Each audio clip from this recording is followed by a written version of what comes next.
Our lives are not our own.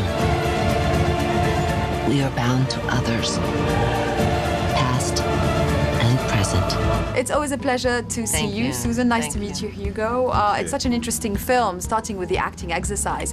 Is it a little bit like that in acting? Your previous performances kind of inform new characters, or is it not that interconnected? Yeah. For me, the point is to play different people all the time. I mean, that's why I see myself as a character actor and not someone who is...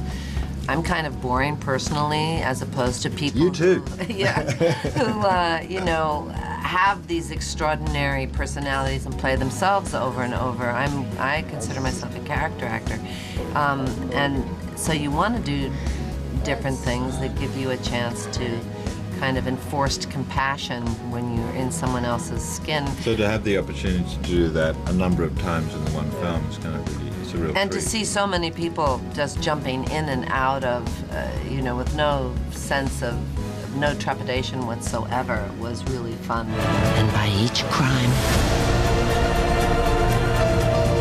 and every kindness, we birth our future. It was a carnival, like a camp or something, you know, when you got there, and I came in the middle of the shoot, and which made me nervous, because I always have an excuse to be afraid whenever I start anything, but that made me nervous, and there was no space for it, because everyone was just jumping and trying different things.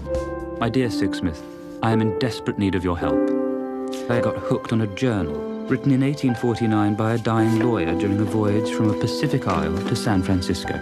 Do you just, you know, throw yourself into the filming of it, or do you think that something's inspired you for each character? Because they each had to be memorable. Yeah, you do look around for inspiration, obviously, particularly when you play characters that are in some way removed from who you feel you are or whatever. Everything becomes about, everything you see is a potentially something that could be related to your character, or you could steal it, or could feed you in some way. We cross and recross our old tracks like figure skaters. The love of my life, what had happened to her? Do you have the time for, you know, that amount of characters to draw inspiration, to decide a backstory for each character? It's fun to understand psychology. I think most actors would be shrinks if they, you know, had to choose another, because we're fascinated. The thing that does it is that you're so fascinated by human behavior.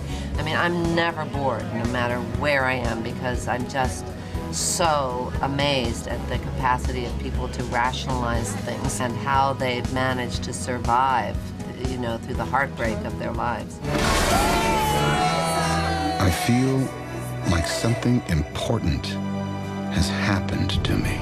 I suppose a lot of the work went into physically transforming ourselves, and that was done largely through the brilliant makeup designers who were so creative and could transform me into a Korean man in 20 minutes. There is a natural order to this world, and those who try to upend it do not fare well. Which one was your favorite, physically, of your character? The man that you see for 2 seconds, but I'll never get a chance to do that again, I'm sure, and it freaked everybody out, so that was fun. Thank you so much. Nice talking to you guys. Thank you. Cheers.